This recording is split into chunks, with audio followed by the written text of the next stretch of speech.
Podcast के साथ मैं हूँ फलक चौहान और आज का हमारा टॉपिक बहुत इंटरेस्टिंग होने वाला है क्योंकि जो आज के टॉपिक में हम डिस्कस करेंगे कि किस तरह से न्यूली मैरिड कपल्स अपने रिलेशनशिप को मेंटेन रख सकते हैं, अपने रिलेशनशिप में कौन सी ऐसी चैलेंजेस है जिसको फेस करते हैं और किस तरह से बाउंड्रीज को सेट करेंगे। और इसी हवाले से आज हमने इनवाइट किया है डॉक्टर ताहिरा रुबाब को, जो कि क्लिनिकल साइकोलॉजिस्ट हैं और रिलेशनशिप थेरेपिस्ट हैं। अस्सलाम वालेकुम डॉक्टर साहिबा, कैसी हैं आप? वालेकुम अस्सलाम जी, मैं ठीक हूँ, थैंक यू। फलक, आप कैसी हैं? मैं बिल्कुल ठीक हूँ। डॉक्टर साहिबा, मेरा पहला सवाल भी आपसे ये होगा कि जो न्यूली मैरिड कपल्स होते हैं उनकी क्या स्ट्रगल्स होती हैं शादी के बाद, वो क्या क्या एक्सपेक्ट कर रहे होते हैं? फलक, बहुत इम्पॉर्टेंट सवाल आपने पूछा और बहुत इम्पॉर्टेंट टॉपिक भी है बिकॉज अगर आप पाकिस्तान में इस वक्त मैरिज जो हमारा इंस्टीट्यूशन है, जो हमारी कभी स्ट्रेंथ हुआ करता था, हाँ। इस वक्त उसके इतने बुरे हालात हैं कि अभी रिसेंटली मैं एक रिपोर्ट पढ़ रही थी जिसमें पिछले एक पूरे साल के अंदर इस्लामाबाद में 45,000 डाइवोर्सेस जो हैं वो रिपोर्ट हुई हैं। हाँ, एक साल। बिल्कुल। तो दिस इज़ लाइक ये बड़ा एक अलार्मिंग है हमारे लिए कि हम जो शादी के ख्वाब से जाया करते थे, शादी के बारे में सोचा करते थे, उसका बहुत बुरा हाल है। और उन डाइवोर्सेस में न्यूली वेड कपल्स भी हैं जिनकी डाइवोर्सेस हुई हैं, उनमें वो लोग भी हैं जिनकी 50 साल 30 साल 40 साल शादी को हो चुके हैं। ठीक है। So there is no segregation of this के शायद लव मैरिज में डाइवोर्स हो रही है या अरेंज मैरिज में डाइवोर्स हो रही है। हमारा मैरिटल इंस्टीट्यूशन जो है वो नीचे की तरफ जो है वो जा रहा है। बहुत अलार्मिंग सिचुएशन है। और उसकी मेजर रीजंस जो हैं वो यही हैं कि जब शादी के जो शुरू के दिन होते हैं, जो शुरू का टाइम पीरियड होता है ना, वो बहुत इंपॉर्टेंट होता है, बहुत ज़्यादा इंपॉर्टेंट होता है। इतना इंपॉर्टेंट कि उसमें मियाँ बीवी की आपस में बॉन्डिंग बननी होती है। बिल्कुल। बट वो बॉन्डिंग नहीं बन पाती बिकॉज उस बॉन्डिंग के प्रेशर्स बहुत ज़्यादा होते हैं। मियाँ बीवी एक दूसरे से ज़्यादा जो है ना बाकी दूसरी रिस्पॉन्सिबिलिटीज़ को पूरा करने के ऊपर जो ज़्यादा फोकस्ड जो है वो रहते हैं, या फिर अपनी अपनी जो नए रोल उन्होंने अडॉप्ट उनको मिले हुए होते हैं, अभी उन्होंने जो नए रोल्स में वो गए होते हैं उनको पूरा करने में वो अपनी जिम्मेदारियां निभाने में लग जाते हैं। सो जिस वजह से अक्सर ये देखा गया है कि मियाँ बीवी का जो हमारे यहाँ पे जो रिलेशनशिप है ना, जो एक्चुअली फर्स्ट 2 years में वो इतना, फर्स्ट 6 months ही अगर वो अपने आप को दे दें तो बहुत स्ट्रॉन्ग हो सकता है। मगर वो 6 months भी एक दूसरे को नहीं देते, बल्कि लड़की कोशिश करती है कि वो अपनी जगह बना सके उस फैमिली के अंदर, और लड़का कोशिश करता है कि वो कहीं ना कहीं ये मैनेज कर ले कि उसकी फैमिली को ये ना लगे कि ये बदल गया, अब इसकी शादी होगी तो ये बदल गया।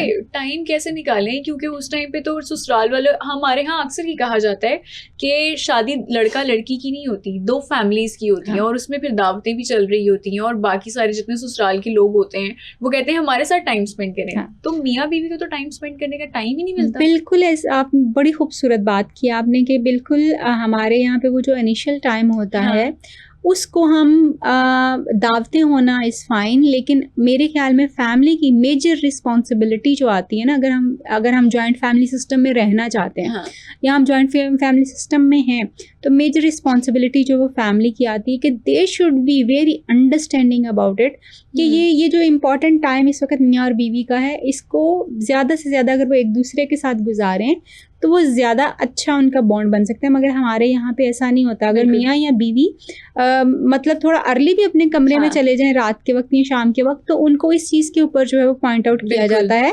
कि जी ये सबको छोड़ के जो इनको तो हर वक्त अपनी पड़ी रहती है, अपने कमरे में ये बैठे रहते हैं या अपने कमरे में इनको कमरे में जाने की पड़ी रहती है।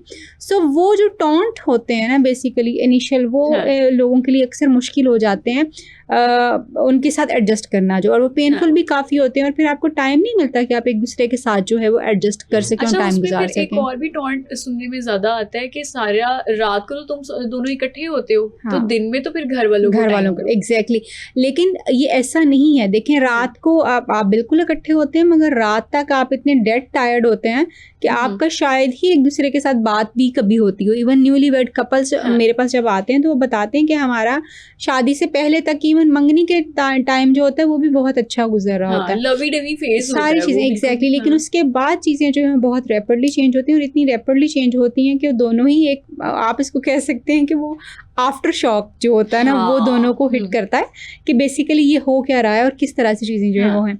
नॉर्मली आप देखोगे कि आपकी पूरी की पूरी रूटीन जो है वो बदल जाती है, आदमी और औरत दोनों की। हम सिर्फ औरत की बात नहीं कर सकते, आदमी के भी बहुत सारी रिस्पॉन्सिबिलिटीज़ और रोल्स जो उसके चेंज हो जाते हैं, और उसके ऊपर भी प्रेशर्स बहुत ज़्यादा बिल्ड होना शुरू हो जाते हैं। सो जैसे आम तौर पे आप अपने अम्मा अब्बा के घर होते हैं तो आपको ये फिक्र नहीं होती कि जी आपने उठ के बाकी सबके लिए कुछ बनाना है या आपने अपने शौहर के लिए भी कुछ बनाना है। लेकिन जब आप अपनी शादी ऑफ कोर्स आपकी हो जाती है तो फिर आपकी सबसे प्राइमरी रिस्पॉन्सिबिलिटी आपका शौहर होता है, फिर ऑफ कोर्स उसकी फैमिली भी उसी तरह से होती है। आपका नींद बहुत ज़्यादा डिस्टर्ब होना शुरू हो जाता है आपका, अब क्योंकि आपने सोचा, आपको लगता ही है कि जब आप शादी करके उस घर के अंदर आएंगे तो everybody would be so welcoming.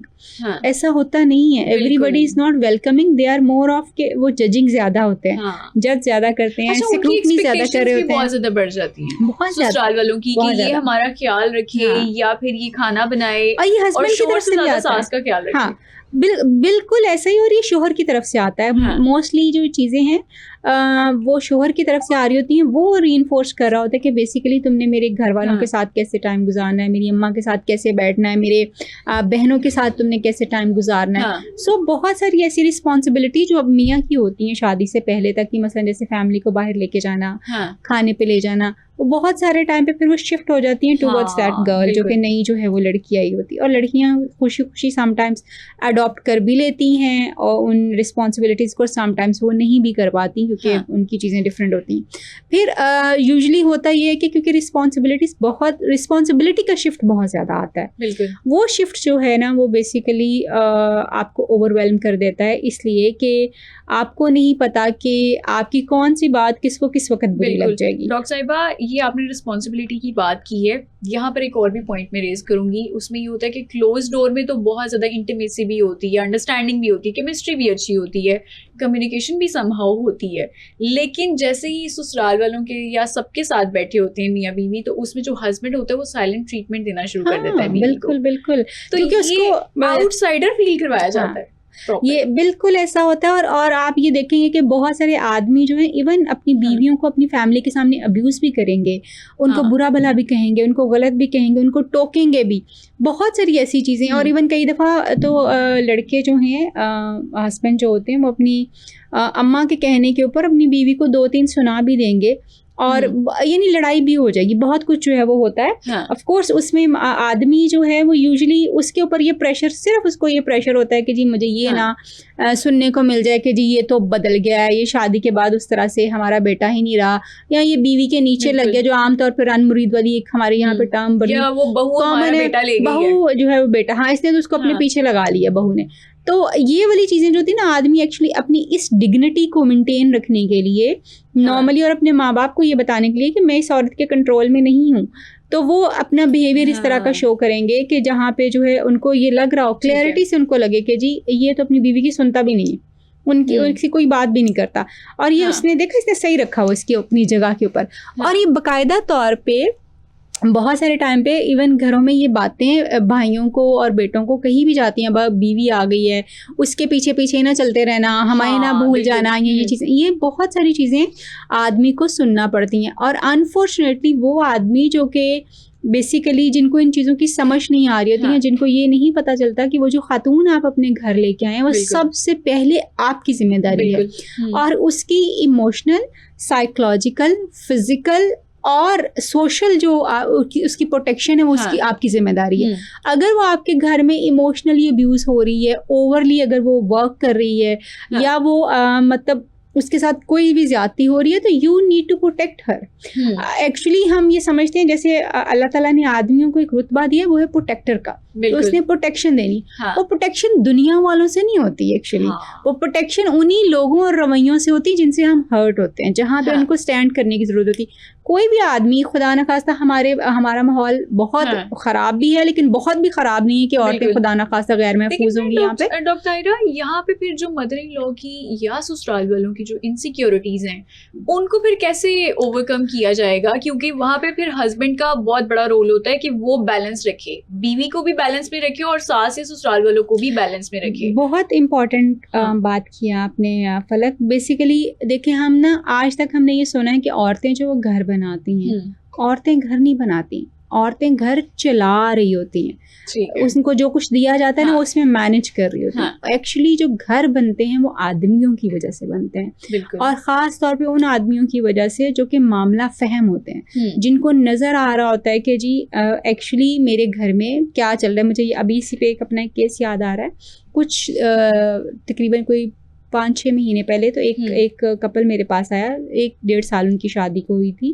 और एक बच्चा था उनका। तो उन्होंने बताया कि जी लड़का, मुझे बड़ा अच्छा उस लड़के का स्टैंस लगा। उसने उसकी जो अम्मा थी वो बहुत ज़्यादा टॉक्सिक थी, तो वो अपनी बहू को बहुत ज़्यादा टॉर्चर करती थी, बातें सुनाती थी, सारा कुछ करती थी। एक्सप्लॉयटेशन हर तरह की जो हो रही होती थी। तो उसने अपने हस्बैंड को बताया, वो खुद नहीं उसने अपनी सास के साथ कोई बदतमीज़ी की या उसको कॉन्फ्रंट नहीं किया, उसने खुद उसने अपने हस्बैंड को बताया कि बेसिकली जो है ना ये चीज़ जो है वो हो रही। अब वो हस्बैंड क्योंकि अपनी अम्मा को समझता था, उसको पता था कि मेरी अम्मी का ये मसला है, मेरी अम्मी इस तरह की हैं, वो हमारे साथ भी ऐसे करती हैं, इस तरह की। तो वो उसको अंडरस्टैंड करते हुए उसने उसको प्रोटेक्ट कर लिया अपनी बीवी को, और अपनी अम्मी को चीज़ें समझानी, या उसने अपनी बीवी को ये बताना शुरू कर दिया कि तुमने हैंडल कैसे करना है इसको, और इसको एक कान से सुन के दूसरे कान से जो है निकालने की कोशिश करो। बिकॉज वो माँ है, मैं उनको कुछ कह नहीं सकता, लेकिन मैं तुम्हारी बात को डिनाई नहीं कर। अब यही कहना बंदे का बहुत ज़्यादा हो जाता है कि एटलीस्ट मेरे हस्बैंड को ये बात पता है कि ये चीज़ जो है वो हो रही। फिर उसने उसका जो सोल्यूशन निकाला, बेसिकली उसने उसको जो है दोनों ने एक ही घर में पोर्शंस में अलग कर दिया कि ये आमना सामना जो है कम से कम हो, और चीज़ें जो है, और वो स्मूथ हो गया रिलेशनशिप उनका। डॉक्टर सायरा, आप ये भी तो देखिए कि जहाँ पे लड़का अकलौता होता है ना, तो वहाँ पे जिम्मेदारियां भी उसके ऊपर बहुत ज़्यादा होती हैं। बहुत फिर उसको कह दिया जाता है कि जो लड़का है वो माँ के साथ हर बात शेयर करे। माँ की तरफ से एक्सपेक्टेशन आती है कि मेरी उसकी अपने बेटे की हर बात मेरे साथ शेयर हो। बीवी की भी बातें मुझे पता चले, बातें भी जो है शेयर होनी चाहिए। क्लोज डोर में जो बातें हो रही है वो ससुराल वालों को या सास को लाजमी पता हो, इकलौते बेटे की। और वो पूछते भी ऐसे लोग आते हैं आपके पास? बिल्कुल ऐसे लोग होते हैं, और ऐसी बहुएं आके बताती हैं, जैसी सास जो है उनसे सवाल करती है, या इवन अपने बेटे से। आप ये देखो ना, ये तो सवाल बहुत ही कॉमन है हमारे यहाँ पे कि कुछ हुआ।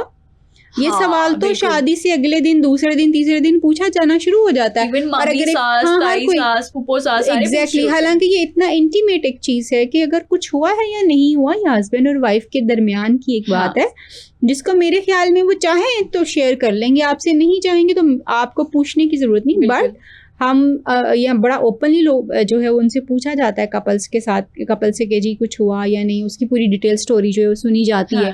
और औरतों को इवन समटाइम्स उनकी वर्जिनिटी को सब्जेक्ट जो है वो बनाया जाता है, और उसके ऊपर डिस्कशंस होती हैं फैमिलीज में। तो ये इस तरह की चीज़ें जो हैं वो होती हैं।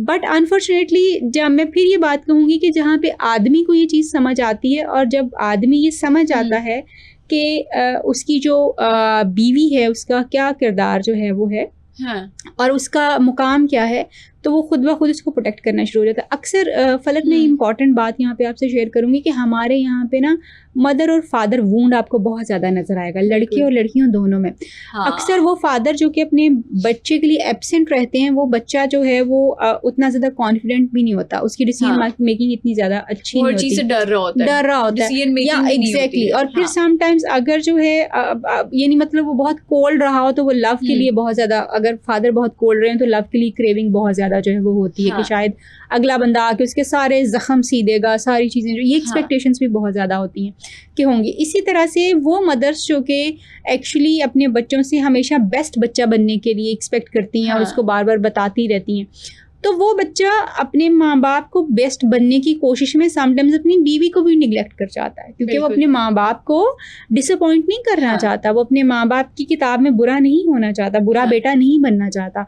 तो इसलिए वो जो उसके बचपन के मदर एंड फादर वूंड होते हैं, जो कि साइकोलॉजिकल वूंड होते हैं बेसिकली, और इमोशनल वूंड होते हैं, उनको पूरा करने के लिए भी हमारे यहाँ के आदमी जो हैं वो शादी के बाद इस तरह के रवैये इख्तियार करते हैं कि जहाँ पे डॉक्टर सायरा माँ बाप ये सॉरी टू कट यू, लेकिन ये वाली चीज़ भी हमने बहुत ज़्यादा देखी है, जब लड़का या जो शौहर होता है वो इतनी रिस्पॉन्सिबिलिटीज़ में फंस जाता है ना, तो उसको गुस्सा आना शुरू हो जाता है, बहुत ज़्यादा एग्रेसिव हो जाता है। उस टाइम पे सास अपनी बहू को कहती है कि तुमने मेरे बेटे को खुश नहीं रखा हुआ। शादी के बाद वो बदल गया है, शादी के बाद वो गुस्सा हो रहा है, शादी के बाद एग्रेशन दिखा रहा है। क्या वजूहात हैं, क्यों गुस्सा आ रहा है, क्या बीवी वाकई उसे खुश नहीं रख रही होती? नहीं, बीवी खुश रख रही होती है, कोशिश पूरी हो रही होती है दोनों की तरफ से। कोई भी इंसान अपना घर इतनी जल्दी ख़राब नहीं करता फलक, और ना ही कोई चाहता है। शादियाँ होना आसान बात नहीं है, और ना ही शादियों का टूटना आसान है। सो एवरीबडी ट्राइज के रिलेशनशिप, जो मियाँ और बीवी ख़ास तौर पे, वो कोशिश ज़रूर करते हैं कि रिलेशनशिप बन जाए। लेकिन अक्सर जो सास की तरफ से बात आती है वो ये है कि क्योंकि शादी के बाद माँ बाप की तरफ से भी रिस्पॉन्सिबिलिटीज़ बहुत ज़्यादा शिफ्ट होती हैं लड़के के ऊपर, और बीवी की भी रिस्पॉन्सिबिलिटीज़ जो हैं वो होती हैं, एंड देन उसकी अपनी वर्क एक जो रिस्पॉन्सिबिलिटी है या दूसरी चीज़ें जो उसने करनी है वो होती हैं। अब लड़के जो हैं वो देखो इतनी सारी रिस्पॉन्सिबिलिटीज़ तो हमारे अनमैरिड लड़का जो होता है वो तो कभी अपनी अम्मा अब्बा के पास नहीं बैठता, इतना कि पर्टिकुलरली उसने बैठना हो, उनकी बात सुनता है, बात मानता है, सारा कुछ करता है, बहुत इज्जत होती है यहाँ पे हमारे पेरेंट्स की। लेकिन वो पर्टिकुलर टाइम नहीं देता, या वो कोशिश नहीं करता कि ओहो मेरे अम्मा अब्बा के लिए कहीं उनको ये ना लग जाए कि मैं इस वक्त अपनी बीवी के साथ बैठा हूँ और मैं उनको निगलेक्ट कर रहा हूँ। शादी के बाद ये जो एक बर्डन उसके ऊपर आता है वो उसको इस चीज़ के ऊपर बाउंड करता है कि वो जब ऑफिस से घर आए तो कम से कम 2 से 4 घंटे अपने अम्मा अब्बा के साथ गुजारे, विच इज़ नॉट बैड। माँ बाप का बड़ा हक होता है कि वो अपने बच्चों के साथ टाइम गुजारे, और बच्चों की जिम्मेदारी भी है कि वो अपने माँ बाप के साथ। कोई कपल थेरेपी के लिए कोई आया है कपल की, उन्होंने कहा हो कि हमें टाइम ही नहीं मिलता अपने लिए, हजारों जो होता है उसमें इंटीमेसी जिसमें चाहिए होती है उसमें भी बहुत ज्यादा। ये तो इतना कॉमन है, इतना कॉमन है कि मेरे ख्याल में इसमें आपको केस स्टडी में जाने की जरूरत नहीं, आप सिर्फ अपने उस पर कॉमेंट दे दीजिएगा, लोग आपको बताएंगे कि कैसे उनकी बेसिकली कि उनको अपने लिए टाइम क्यों नहीं मिल पा रहा होता। फिर बीवी क्योंकि शुरू के दिनों में एक्सपेक्ट ये करती है कि क्योंकि हमने तो वो फेरी टेल्स देखी होती हैं, हमने सुना होता है कि बीवी को बड़ा अच्छा ट्रीट किया जाता है, रोजाना हम बाहर जाते हैं, डिनर करते हैं, मिलते हैं, ये वो इस तरह की चीजें। लेकिन इन रियल लाइफ तो ये सब कुछ नहीं होता ना एक्चुअली। तो अब बीवी जो है वो जब उससे एक्सपेक्ट करती है कि यार आप एटलीस्ट मुझे बाहर ले जाएं या मुझे कुछ खिला लाएं, कुछ छोटा मोटा कुछ हो जाए, तो वो हस्बैंड क्योंकि ऑलरेडी इतना ऑक्यूपाइड है, थका हुआ है, या फिर वो सिर्फ अपनी बीवी को अकेले नहीं लेके जा सकता। आपने अक्सर देखा होगा न्यूली वेड कपल्स कभी अकेले बाहर नहीं जा सकते, बिकॉज बहन भाइयों ने भी साथ जाना है, अम्मा बने, मतलब व्हाट इज दिस यार। लेकिन फिर मैं उसी पॉइंट पे आऊंगी कि मामाज बॉय हर बात अपनी बीवी की, अपनी इंटीमेसी लाइफ जो भी है वो सास के साथ, अपनी माँ के साथ वो शेयर कर रहे होते हैं। आपके पास ऐसी कोई केस स्टडी है जो आप शेयर करना चाहें? बिल्कुल ऐसी है। मुझे याद है एक कपल आया and that was like very saddening भी सिचुएशन थी उनकी। तो वो कोई उनकी शादी को तकरीबन 10 साल हो चुके हुए थे, 10 साल शादी को हो चुके हुए थे। एंड दे वर लाइक के वो खातून ने कहा कि जी मैं डिसअपॉइंट हो के अब आज आपके पास आई हूँ, मुझे कुछ सोल्यूशन इसका बताएं। सोल्यूशन क्या था कि जी शादी के पहले दिन से ही जो लड़का था ना उसने ये अपनी बीवी को ये बात कह दी कि तुमने मेरी माँ जब तक तुम्हें कहे कि बैठी रहो मेरे पास, चाहे रात के 3 बजे 2 बजे तुमने बैठे रहना। अच्छा, तुमने मेरी माँ को छोड़ के नहीं आना जब तक वो कहीं तुमने बैठना। वो बैठी रहती थी वहाँ पे। अच्छा, उसके बाद जो है सिचुएशन उनकी इतनी ज़्यादा वर्स होना शुरू हो गई कि वो आहिस्ता आहिस्ता, क्योंकि आप देखें आप जितनी जिसकी रिस्पॉन्सिबिलिटी उतनी उसको देंगे तो वो निभा जाएगा, मगर जब आप उसको अपनी रिस्पॉन्सिबिलिटीज़ भी देना शुरू कर देंगे ना तो वो एक पॉइंट पे जाके टूटना शुरू हो जाएगा और ख़त्म हो जाएंगी चीज़ें। तो अक्सर आपने देखा होगा पेरेंट्स की जिम्मेदारियां जो हैं वो हस्बैंड अपनी बीवियों के ऊपर डाल के खुद फारिग हो जाते हैं, खुद फ्री हो जाते हैं कि हम बाहर का काम, जो कि एक रॉन्ग कॉन्सेप्ट है। आपको शेयर करना चाहिए। अगर आपकी बीवी आपके माँ बाप को लुक आफ्टर कर रही हो तो आपको उनको शेयर, उनके साथ रिस्पॉन्सिबिलिटी शेयर होनी चाहिए आपकी। तो ममाज बॉयज़ जो हैं वो अक्सर अपनी माँ को हमेशा, उसका मैंने जैसे आपको कहा कि मदर वूंड है बेसिकली हमारा ये साइकोलॉजिकल वो एक डैमेज है जो हमारे बचपन में अंदर हुआ है कि हम उस वक्त तक अच्छे बच्चे नहीं हैं जब तक हमारी माँ हमसे खुश नहीं है, जब तक हमारा बाप हमसे खुश नहीं है, या जब तक जो है वो ये कह ना दें कि हाँ तुम वाकई मेरे अच्छे बच्चे हो। उस अच्छा बच्चा बनने के लिए फिर हम अपनी बीवी की हर छोटी से छोटी बात, बड़ी से बड़ी बात, और इवन के जो वाइफ के राइट्स हैं वो भी उनको बताएंगे। टेरेबली मैं आपको एक और फैक्ट बताऊंगी कि अक्सर सासें जो कि खुद अकेली होती हैं, मतलब उनका हस्बैंड की डेथ हो गई हुई होती है, वो मैं कहना नहीं चाहती but they are the worse, या सबसे ज़्यादा जिसको आप कहेंगे ना कि ख़राब या बहुत तकलीफ़ देने वाली सासें होती हैं। वो जो अकेली हमारे यहाँ तो अक्सर ये देखा जाता है रिश्ते में कि इकलौता बेटा हो या अकेली सास या ससुर हो तो वो सबसे नहीं, अकेली सास एंड ससुर दोनों सास ससुर हो फाइन, लेकिन अगर सिर्फ सास है तो दैट इज लाइक कि वो बहुत ही ज्यादा क्योंकि वो बच्चा जो है वो अब उस औरत का सेंटर है, उसने उसको बड़ी मुश्किलात से पाला है, मामा's boy, मामा एग्जैक्टली। लेकिन उसने देखिए उसने इन्वेस्ट किया ना अपना, उस खातून ने अपना पे इन्वेस्ट किया उस लड़के के ऊपर। उसने शादी नहीं की, उसने अपनी जवानी उस बच्चे के ऊपर लौटा दी। अब वो औरत, वो बच्चा जो उस औरत के लिए सारी उसकी अटेंशन है, जब कल को कोई भी औरत आती है उससे शादी करके और उस औरत का हस्बैंड नहीं, उसकी सास का हस्बैंड नहीं है, तो औरत क्योंकि पहले अकेली है, बच्चा एक ही उसके लिए सेंटर ऑफ अटेंशन जो है वो है, तो वो उसके लिए चीज़ों को मैनेज करना उस लड़के के लिए बहुत ज़्यादा मुश्किल हो जाएगा और माँ जो है उसको मैनिपुलेट और एक्सप्लॉइट करेगी तरीके से। बात से मुझे याद आ रहा है केस, एक जो है ना एक शादी, एक कपल आया, लड़का आया मेरे पास, खुद उसकी शादी को 1.5 महीना हुआ था, तो उसकी शादी भी शायद उसकी कहीं पे उसकी अम्मी की पसंद से उसकी शादी, उसकी अम्मी की पसंद से वो लड़की आई। अच्छा, वो जब आ गई तो अब शादी के बाद जो है चीज़ें, ऑफ कोर्स मियाँ बीवी की अपनी चीज़ें होती, तो कहीं उसने उसको, उसकी बर्थडे आ रही थी तो उसने उसको अपनी विश जाहिर कर दी कि मैं चाहती हूँ मुझे फूलों की एक बकेट बनी हुई और चॉकलेट्स और ये वो चीज़ें मुझे गिफ्ट करो तुम, ये मैं चाह रही। अब वो लड़के ने ना अब क्योंकि वो अकेला था, उसने अपनी माँ को जाके बता दिया कि वो मुझसे ये एक्सपेक्ट कर रही है। तो उसकी माँ ने क्या किया कि जो है ना अच्छा उसको नहीं कहा कि तुम जाके ये गिफ्ट ले लो, कोई बात नहीं, तुम्हारी बीवी है, उसका हक बनता है, उसको देना चाहिए तुम्हें। उसने खुद जाके अपनी बहू के लिए वो बकेट खरीद ली, खुद ले ली। अच्छा, अब वो खुद लेके उसने ना अपनी बहू को दे दी, खुद दे दी, अपने बेटे को भी नहीं दी कि तुम दे दो अपनी तरफ से। अच्छा, अब वो बहू के लिए बड़ी ऑकवर्ड सिचुएशन थी कि मतलब ये तो मैं अपने हस्बैंड से एक्सपेक्ट किया, या मैंने इसको बताया था, इसने अपनी अम्मी को बताई है ये बात कि मैंने इससे ये एक्सपेक्ट किया और अब ये मेरे बारे में क्या सोच रही होंगी। तो आगे से उन्होंने ये बात कही मैं कि यही वो थी जो तुम चाह रही थी।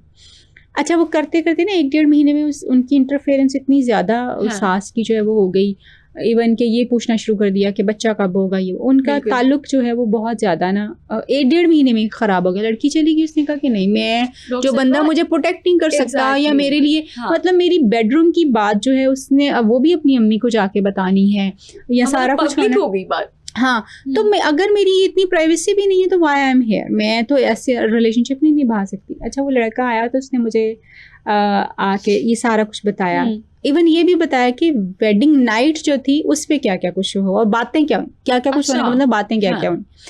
अच्छा, तो मैंने उससे पूछा कि कुड यू अंडरस्टैंड कि आपके साथ क्या हुआ है, मतलब ये सारी सिचुएशन जो आप मुझे बता रहे हो तो आपको समझ आ रहा है कि ये क्या हुआ और वो क्यों चली गई हैं। तो कहता है नहीं, मुझे तो समझ नहीं आया, मुझे लगा है कि वो बस मुझसे नाराज़ होकर जो है ना वो चली गई। अब वो परेशान था कि ऑफ कोर्स वो क्योंकि जो ममास बॉयज़ आप जिसको बार बार रेफर कर रहे हो, वो अपनी बीवियों के सख्त रवैये भी बर्दाश्त नहीं कर सकते या उनका स्टैंड लेना भी उनके लिए एक ब्रोकन जो है सिचुएशन बना देता। तो उसने कहा कि वो चली गई है। तो मैंने कहा अच्छा, आपके ख्याल में इसमें सबसे ज़्यादा, जैसे हमारा अपना एक तरीका होता है कि गलती किसकी थी, किसकी तरफ से क्या चीज़ हुई। अच्छा, वो करते कराते ना आइडेंटिफाई कर गया, क्योंकि हम डायरेक्टली तो कुछ नहीं कहते, हम इनडायरेक्टली ही आपको पॉइंट्स की तरफ लेके जाते हैं कि आप आइडेंटिफाई करेंगे। उसको पता चल गया। अच्छा, तो मैंने उसको ना मैंने कहा ओके, अगर आप ये कर सको तो प्लीज़ अपनी अम्मी को मेरे पास लेके आओ, I will talk to her. अच्छा, वो ना लकीली वो आ गई, उनकी अम्मी मेरे पास आ गई and I was so glad कि अच्छा वाह बड़ी बात है, मतलब आप आ गए, माँ बेटे की इतनी अच्छी केमिस्ट्री है, मतलब माँ ने बात भी मान ली और फिर वो आ भी, ये बहुत बड़ी बात है, बहुत बड़ी बात है। ये वही माँ कर सकती है जिसको मतलब ज़रा मोहब्बत बहुत ज़्यादा अपने बच्चे से, या वो थोड़ा समझती है इसकी अहमियत को। अच्छा, वो आ गई तो ना अब पहले मैंने उस लड़के को बुलाया तो मैंने पूछा कि अच्छा आप अपनी अम्मी को क्या बता के लेके आए। एंड व्हाट डिड ही से, एक्चुअली ही सेड कि मैंने इनको सारा कुछ बता दिया जो आपकी और मेरी बात हुई थी। Oh my God. And I was like ठीक है, ओके, तुमने मुझे पहले ही बैड कॉप बना दिया, तो अब पता नहीं, मुझे नहीं पता तुम्हारी अम्मी मेरी बात सुनेंगी या नहीं सुनेंगी, या उनके ऊपर क्या इफेक्ट हो, आई डोंट नो। अच्छा, खैर उसकी अम्मी आई, she was very sensible Khatoon, very sense बड़ी, मतलब बस उनको वो कोई चीज़ उस तरह से समझा नहीं पाया कभी पहले, जिस तरह से जब उन्होंने मुझसे बात की और वो चीज़ें उन्होंने मुझसे डिस्कस की और मैंने उनको समझाया कि देखें जब आप कभी बहू होंगी तो तब ये होता होगा, तो आज आप सास हैं तो आपकी बहू भी वैसा ही फील। जब मैंने उसको थोड़े रेफरेंस से चीज़ें समझाना शुरू की तो वो उनको समझ आ गई मेरी बातें। ठीक है। एंड शी सेड कि मैं आज ही अपनी बहू को जाकर वापस लेके आऊंगी, मुझे आपकी चीज़ें समझ आ गई और मुझे अपनी गलती भी आइडेंटिफाई होगी कि मैंने चलिए शुक्र है कि उनको समझ आ गई। बहुत मतलब मुझे वो खातून इतनी अच्छी लगी कि उन्होंने, एक वो तो जॉब करती थी, एक वो सिंगल मदर थी, उन्होंने अकेले अपने बेटे को अच्छी तालीम दी, अच्छा पढ़ाया लिखाया। ऑफ कोर्स सिंगल मदर के लिए इस सोसाइटी में सरवाइव करना आसान नहीं है, बहुत चैलेंजेस हैं उसके। तो वो यानी इस तरह भी होता है, बट अगर आप रियलाइज करेंगे, अगर आप चाहेंगे कि आप शेयर करें या बात हो सके या रिलेशनशिप बेहतर हो, तो ही आप चीज़ों की तरफ जाएंगे। अदरवाइज तो ये रिलेशनशिप डाइवोर्स के दहाने पे खड़ा था, खत्म हो जाता। डॉक्टर साहिबा, मामाज बॉय की फिर वही बात करेंगे कि वो अपनी जो मामा हैं उनसे बगैर पूछे फैमिली प्लानिंग भी नहीं करते। जब उनकी माँ ने कह दिया है तभी फैमिली प्लानिंग होगी, उसके अलावा नहीं होगी। क्योंकि अक्सर सास ये कहती है कि अभी तुम्हें बच्चे की जरूरत नहीं है, अभी तुम टाइम स्पेंड करो। नखरे करेगी तुम्हारी बीवी या तुम्हें उसके नखरे उठाने पड़ेंगे, सर पे चढ़ जाएगी, ससुराल में काम नहीं करेगी।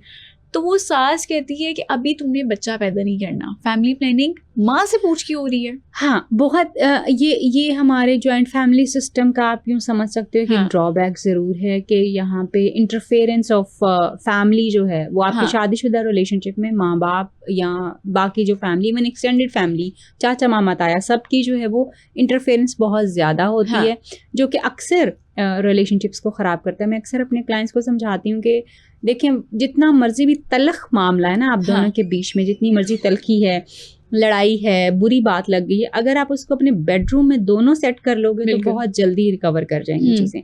लेकिन अगर आप ये कहें कि नहीं, वो उसमें माँ बाप आ जाएं, जो कि अक्सर आ जाते हैं, माँ बाप अक्सर मतलब पहचान जाते हैं कि आज इसका मुंह सूजा हुआ है, अक्सर कह भी देते क्या बात हुई है, तुम्हारा मुंह क्यों बना हुआ। तो अब वो मतलब वो बनता नहीं है पूछना भी इस तरह से, क्योंकि हो सकता है कि मियाँ बीवी की आपस में कोई बात हुई हो। जब हम पूछ लेते हैं इस तरह से, खास तौर पे न्यूली वेड कपल्स से, तो वो क्योंकि उनको तो शेयरिंग के लिए कोई ना कोई बंदा चाहिए होता है, तो वो फौरन जो है वो आपको बताना भी शुरू करेंगे। और हो सकता है क्योंकि आपने दूसरे बंदे की बात नहीं सुनी हुई, तो आप कोई गलत चीज़ जो है वो उस तरह से मशवरा दे दें। आपके पास ऐसा कोई केस आया जिसमें लड़की ने आके कहा होगा कि मेरी फैमिली प्लानिंग सास की वजह से नहीं हो पा रही?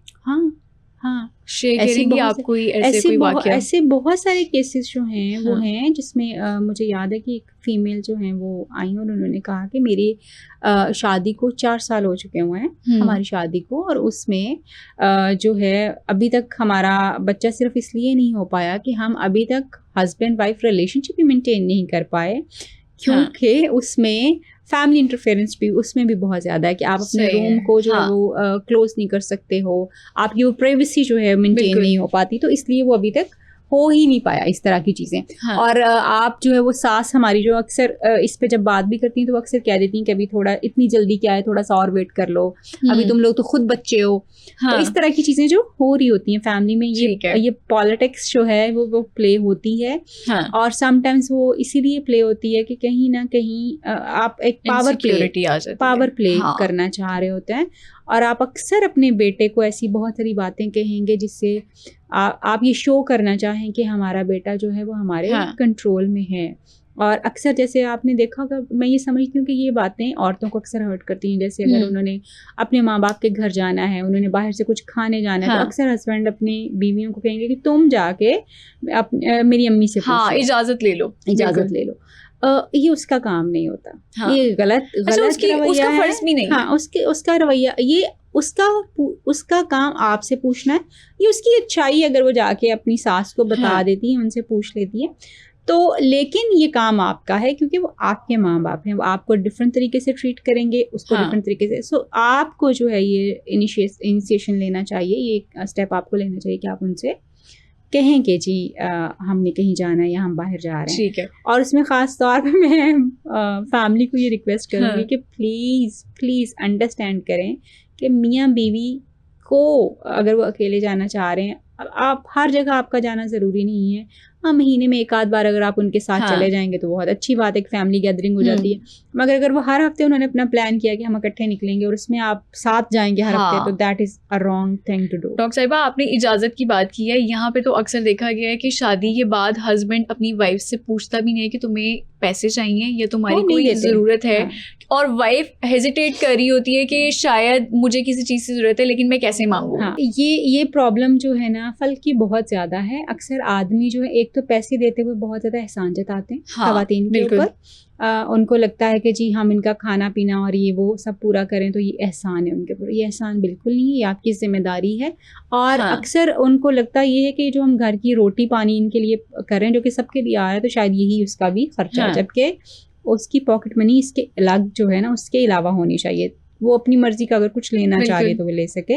और अक्सर आदमी इसको एहसान समझ के औरतों को देते हैं और या फिर उनको देते ही नहीं है। इवन मैंने बहुत सारे बहुत पढ़े लिखे लोग जो हैं वो ऐसे देखे हैं जो अपनी बीवियों को पैसे नहीं देते और ये कह के नहीं देते कि ये अपने पैसे ये खुद ही जो है ना अपनी चीजें मैनेज करती है और बड़े फख्र से बता भी देते हैं ये तो खुद अर्न करती है। हाँ, ये तो खुद जॉब करती है, खुद अर्न करती है। और यस वो जॉब करती है, वो अर्न करती है। आपको वो वेज ढूंढने होते हैं। मतलब लेट्स से कि अगर आपकी बीवी अर्न करती है, वो खुद से पैसे कमाती है, वो अपनी सारी ख्वाहिशात भी खुद ही पूरी कर लेती है, तो आपको ये देखना है कि वो ऐसी क्या चीज़ होगी जिससे मेरी बीवी मतलब ये अच्छा फील कर सके और उसको जो है वो चीज़ें बेहतर हो सके। और औरतों को भी थोड़ा सा अपनी ईगो के ऊपर लगता है कि यार अब मैं मांगूं इससे। ये बहुत कॉमन प्रॉब्लम है, बहुत कॉमन प्रॉब्लम है। जो मतलब आप अक्सर तो जो ग्रोसरी वगैरह के पैसे होते हैं वो भी नहीं मिल रहे होते क्योंकि ग्रोसरी इकट्ठे जाके हो जाती है। लेकिन अगर उसमें मिल जाए किया जाता है डॉक्टर साहिबा कि ये जॉब कर रही है तो ये फैमिली में कंट्रीब्यूट कर लेगी। ये बताया भी नहीं जाता। ये होता है और औरतों को कहा यह जाता है, वर्किंग लेडीज को ये बात कही जाती है, since you are living in this home, आप भी खाती पीती हैं, आप भी रहते हैं, तो आपने इसका खर्चा जो है सारा देना है। जो कि मैं समझती हूँ कि दिस इज एक्चुअली ये इस सोसाइटी की वो वैल्यूज़ हैं जो कि लोग मानते नहीं हैं और इसको सुनना भी नहीं चाहेंगे कि जी ये ऐसा होता है, लेकिन इस तरह से बिल्कुल होता है। और फिर उसमें ख़वातीन जो वर्किंग लेडीज़ हैं वो अपना कंट्रीब्यूशन जो है वो देती हैं।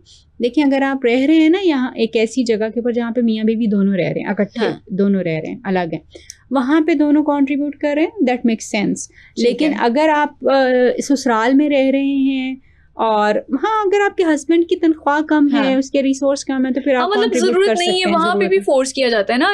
जैसे अगर हस्बैंड बहुत अच्छा कमा रहा है, साथ उनकी कोई देवर है या जेठ है, जॉइंट फैमिली सिस्टम है, सब बहुत अच्छा कमा रहे हैं, लेकिन अगर बहू वहाँ पर काम कर रही है तो उसको भी कहा जाता है ये आपकी भी लाइबिलिटी है, आप भी करें, हालांकि वहाँ पे जरूरत नहीं है। बिल्कुल ऐसा। और ऐसी बहुत सारी डॉक्टर क्लाइंट्स हैं मेरी जिनसे इस तरह की चीजें एक्सपेक्ट की जाती हैं और वो ये करती भी हैं। बहुत सारी मेरी ऐसी डॉक्टर क्लाइंट्स हैं। डॉक्टर एक और पॉइंट की तरफ मैं आपको लेके आजकल जो हमने एक शिफ्ट देखा है ना, वो लड़के अपनी सी बड़ी उम्र की जो लड़कियां हैं उनको पसंद करते हैं और उनसे शादियां भी करते हैं, जिसके बाद ससुराल वाले एक्सेप्ट नहीं करते उस लड़की को। देन अगेन ये एक तो जो बहुत ज़्यादा आप ये शिफ्ट देख रही हैं वो शिफ्ट इसलिए है कि हम इसको अपनी ज़ुबान में ये कहते हैं कि ये डैडीज़ इशू और मम्मीज़ इशूज़ जो है ना वो हैं। देन अगेन हमारे, क्योंकि हमें एक मैच्योर बंदा चाहिए जो हमें प्रोटेक्ट कर ले, जो हमें हर तरह से अंडरस्टैंड कर ले, हमें अपने अंदर छुपा ले, हमें क्योंकि हम अपने स्ट्रेस को अपने प्रॉब्लम्स को उस तरह से डील नहीं कर पाते, तो हमें मैच्योर बंदा जो है वो चाहिए होता है कि वो हमें केटर कर जाए और हमारी ज़रूरतों को जो है वो पूरा करे। फिर इसका ताल्लुक आपके बचपन से, not 100% but most of the time ये आपके बचपन से होता है। और फैमिली एक्सेप्ट इसलिए नहीं करती कि हम कहने को तो we are so called Islamic Republic हैं, लेकिन ये मिसाल आप किसी को नहीं दे सकती कि हज़रत सल्लल्लाहु अलैहि वसल्लम की पहली शादी जो है अपने से 15 साल बड़ी उम्र से जो है वो हुई थी। ये मिसाल हम नहीं देंगे और ना ही हम इसको फॉलो करेंगे। हम इसको ज़रूर फॉलो करेंगे कि हज़रत आयशा जो थी वो कम उम्र थी और नबी करीम सल्लल्लाहु अलैहि वसल्लम की एज जो थी वो ज़्यादा थी, तो ये एक इक्वेशन हमारे लिए एक्सेप्टेबल है। मगर जो दूसरे वाली है वो एक्सेप्टेबल नहीं है हमारी सोसाइटी में और इसको एक्सेप्ट भी नहीं किया जा सकता। उसके अपने रीजंस कई लोग जो है वो दे रहे होते हैं जी, उनको लगता है कि शायद फर्टिलिटी एक इशू हो जाता है, जबकि फर्टिलिटी अच्छा, और अक्सर ये कहा भी जाता है, फर्टिलिटी वाला पॉइंट भी रेज किया जाता है और अक्सर ये कहा जाता है कि अपने से बड़ी उम्र की लड़की से अगर तुमने शादी कर ली, वो तुम्हें अपनी उंगलियों पे नचाएगी, वो तुम्हें अपने टैंट्रम्स दिखाएगी। यस बिल्कुल ऐसा है, वो कंट्रोल करेगी, वो अपनी उंगलियों पे नचाएगी और सारा कुछ होगा, जो कि मतलब ये कुछ लोगों की प्रेफरेंस हो सकती है कि उनको कोई ऐसा पार्टनर चाहिए जो उनको कंट्रोल करे, जो उनको चलाए। ये कुछ लोगों की प्रेफरेंसेस जो हैं वो होती हैं और लोगों को ऐसे पार्टनर्स चाहिए होते हैं। अगर तो ये आपकी अपनी प्रेफरेंस है तो इसके ऊपर किसी को कोई एतराज़ नहीं होना चाहिए। लेकिन अगर आप, खैर हमारे यहाँ पे तो फलक शादियाँ जो बाय फोर्स आपको पता होती हैं, और बाय फोर्स शादियाँ जो हैं वो 12-13 साल के लड़के के साथ 40 साल की औरत की भी हो जाती है। तो ये यहाँ पे बहुत सारी चीज़ें इस तरह की हैं जो मुझे लगता है कि हमें रीशेप करने की ज़रूरत है, ताकि हम एक बेहतर सोसाइटी की तरफ और एटलीस्ट ह्यूमन राइट्स की तरफ जो है ना वो आ सकें, और ह्यूमन राइट्स को बेसिकली जो पूरा कर सकें। डॉक्टर साहिबा, आपने फोर्सफुली मैरिज की बात की है, उसमें एक और पॉइंट भी रेज करना चाहूँगी, और वो ये है कि हमारी जो अरेंज मैरिजेस होती हैं उसमें ज़ाहिर शादी से पहले बातचीत भी नहीं होती, कॉन्टेक्ट नहीं होता। शादी के फ़ौरन बाद फिर आप क्लोज डोर में किस तरह से इनिशिएट करेंगे, केमिस्ट्री किस तरह से बनाएंगे, इंटीमेसी, क्योंकि अक्सर लड़कियां कहती हैं कि लड़का जो है या मेरा शौहर है वो इनिशिएट ही नहीं करता या वो मुझसे प्यार नहीं करता, तो वो फिर किस तरह से उसको आगे लेके चलेंगे? ये बहुत बड़ा इशू है फलक हमारे यहाँ पे कपल्स के बीच में, और उसकी जो वजह है वो ऑफ कोर्स यही है कि they are unknown to each other. मगर अननोन होना भी जो है ना ये आपके लिए एक केमिस्ट्री को बढ़ा भी सकता है, बिकॉज यू आर एक्सप्लोरिंग। जब आप किसी भी इंसान के ऊपर पूरे खुल जाते हैं ना तो आप उतने ज़्यादा उस बंदे के लिए अट्रैक्टिव नहीं रहते। ये एक बात है। हाँ, लेकिन उसमें आपका रिलेशनशिप एक नेक्स्ट लेवल पे चला जाता है कि अब एक्सप्लोर करने को कुछ नहीं है, अब मेंटेन करने को बहुत कुछ है। वो एक और इक्वेशन है। लेकिन जब आप मतलब एक दूसरे को जानते नहीं हैं तो वो मुश्किल इसलिए हो जाता है क्योंकि आप दोनों एक दूसरे के साथ कंफर्टेबल ही नहीं है। और लेट्स से खुदा ना खास्ता अगर आपने वेडिंग नाइट पे एक दूसरे को देखा है तो हो सकता है आप एक दूसरे को पसंद भी ना आए। जब अगर वो और ऐसे मैंने बहुत सारे कपल्स अपने पास देखे हैं जिनकी डाइवोर्सेस जो हैं वो आफ्टर सम टाइम जो उनकी फिर डाइवोर्स हो गई कुछ दिनों के बाद। यस, तो अगर तो आप एक दूसरे को पसंद नहीं आए तो फिर अब आपने पूरी जिंदगी कैसे गुजारनी है, एक बहुत बड़ा सवाल जो है वो है। और अगर आप पसंद आ गए हैं और आपकी झिझक इतनी ज्यादा कि आप एक दूसरे से बात नहीं कर पाते, तो उसमें क्योंकि लड़कियां आमतौर पे एक्सपेक्ट करती हैं कि उनके शोहर जो है बातचीत करेंगे, तो शोहर को ही इनिशिएट करना चाहिए। दुनिया में हर जगह शोहर ही इनिशिएट जो है चीज़ें करते हैं, तो उनको करना चाहिए। अगर वो नहीं करते तो मेरे ख्याल में ख़वातीन जो हैं उनको ये स्टेप अप करने में कोई ऐसा मुज़ायका नहीं होना चाहिए कि अपने बंदे से आम जनरल बातों से शुरू करें कि अच्छा दिन कैसा था, क्या पसंद है आपको खाने में, आपको कपड़ों में किस तरह की चीज़ें पसंद हैं, किस तरह की औरतों के बिहेवियर्स जो पसंद हैं, क्या चीज़ें आपको अच्छी लगती हैं, I want to know that. तो वो एक अच्छी आपकी ओपनिंग जो है ना, वो ओपन कम्युनिकेशन जब होना लगती है तो चीज़ें बेहतर हो जाती हैं। सो अननोन जो आप जिसको कहेंगे सिचुएशंस जो होती हैं, समटाइम्स वो भी एक्साइटिंग हो सकती हैं अगर आपको एक्सप्लोरेशन का शौक बहुत ज़्यादा हो। ठीक है डॉक्टर साहिबा, लास्ट में मैं चाहूँगी आप एडवाइस करें सबसे पहले मियाँ बीवी को जो कि अभी न्यूली मैरिड हैं, वो किस तरह से अपना रिश्ता अच्छा लेके चलेंगे आगे, और उसके बाद ससुराल वालों को या फिर सास को कि उन्होंने किस हद तक इंटरफेरेंस करनी है और किस हद तक नहीं करनी। एक तो मैं फलक ये बताऊंगी कि हमारे ना मैंने एक बुक लिखी है एग्जैक्टली इसी टॉपिक के ऊपर है, ऑनलाइन पढ़ी हुई है, मी विद इन लॉज, लड़कियों के लिए खास तौर पे न्यूली वेड जो फीमेल्स हैं उनके लिए है। वहाँ पे हमने सिचुएशन वाइज हर चीज़ को जो उसमें एक्सप्लेन किया हुआ है, and that is complete guide. अगर किसी को चाहिए हो तो वो देख सकते हैं। और दूसरा एडवाइस सिर्फ ये करूँगी कि देखिए मियाँ बीवी जो होते हैं ना, इनमें एक दूसरे के लिए टॉलरेंस का होना बहुत ज़रूरी है। आप इंटायरली डिफरेंट बंदे के साथ अपनी ज़िंदगी शुरू करें, बेशक आपकी उसके साथ लव मैरिज हो रही है तब भी डिफरेंट होगा जब आप उसके साथ आके रहना शुरू करेंगे। बहुत डिफरेंट, आपको बहुत सारे शॉक्स और झटके लगेंगे। अच्छा ये भी था, मुझे तो नहीं पता था, अच्छा ये भी था, तो वो आपके लिए एक नया ही बंदा होता है वैसे हमारे कल्चर में। ठीक है, तो एक तो टॉलरेंस जो है अपने अंदर क्रिएट करें, मियाँ और बीवी दोनों ही एक दूसरे के बिहेवियर्स के ऊपर। और first seek to understand then to be understood, पहले समझिए फिर समझाने की कोशिश करें। और हमेशा जो है जब आप किसी को अपनी ओपिनियन देने लगते हैं तो प्लीज़ पहले उसकी ओपिनियन सुन लीजिए और फिर अपनी ओपिनियन जो है वो देने की कोशिश करें। Open communication is the key.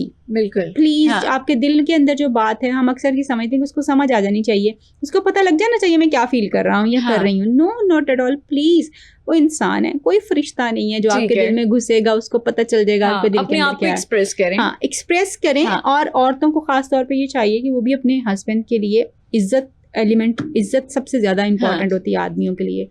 बदजुबानी ना करें, अपनी ज़ुबान को अच्छे मिठास में रखें, आप उनको अप्रिशिएट करें। आदमियों को अप्रिसिएशन चाहिए होती है, उनको मोहब्बत का इजहार चाहिए होता है। और उनको अच्छा लगता है कि जब औरतें इनिशिएट करती हैं उनको अच्छा लगता है कि दे आर वांटेड, वो उनको भी कोई चाह रहा। तो ये चीज़ें मैं औरतों को एडवाइस करूँगी, इन चीज़ों के ऊपर रहें। जो आपके ससुराल के मसले मसाइल आते हैं अपने हस्बैंड से वो शेयर करें, और उनको ये साथ में कहें कि मैं आई डोंट वांट कि आप इसके ऊपर कोई रिएक्ट करें या कुछ करें। अगर इम्पॉर्टेंट है, बड़ा है तो फिर ज़रूर, लेकिन अगर छोटी छोटी सी बातें तो सिर्फ शेयरिंग की हद तक रहें।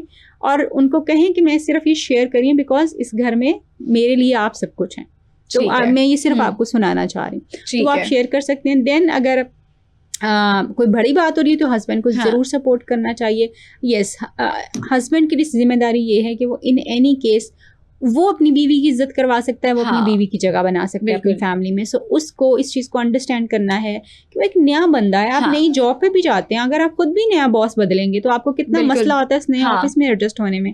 तो आपकी बीवी भी एक नए घर में, नई फैमिली में आई है, प्लीज हेल्प करें उसको उस माहौल में एडजस्ट करने में। और जहाँ पे आपको वाकई लग रहा है कि आपकी बीवी के साथ अनड्यू चीज़ें जो हैं वो हो रही हैं, ज्यादती हो रही है, प्लीज प्रोटेक्ट है, ये आपकी जिम्मेदारी। इनिशिएट करें एग्जैक्टली। और ससुराल के लिए और खास तौर पे सास के लिए मैं ये कहूँगी, आप बहुत प्यारी हैं, आप बहुत काबिले इज्जत हैं, आप माँ हैं, और आपने बड़ी सेक्रीफाइसेस की हैं अपने आप को एज बहू मनाने के लिए भी। अब आप सास के ओहदे पे हैं तो आपकी जिम्मेदारियाँ और हैं, और एज मदर भी आपने बहुत कुछ फेस किया होगा। But you really need to understand कि ये जो नई खातून आई है, जैसे आपने अपने ज़माने में स्ट्रगल की थी अपने घर को बनाने में, ये भी इसी स्ट्रगल में से गुजर रही है। अगर आप इसको थोड़ा सा हेल्प कर देंगी तो शायद आपका घर, आपका बेटा, आपकी बहू सब आपको कभी छोड़ के नहीं जाएंगे। बिल्कुल, वो जो घर में एग्जैक्ट उसको जगह दें, उसको जगह दें, और उसको अपना लव एंड केयर जो है वो शो करें। बेटी बेशक न बनाएं, रखें बहू ही,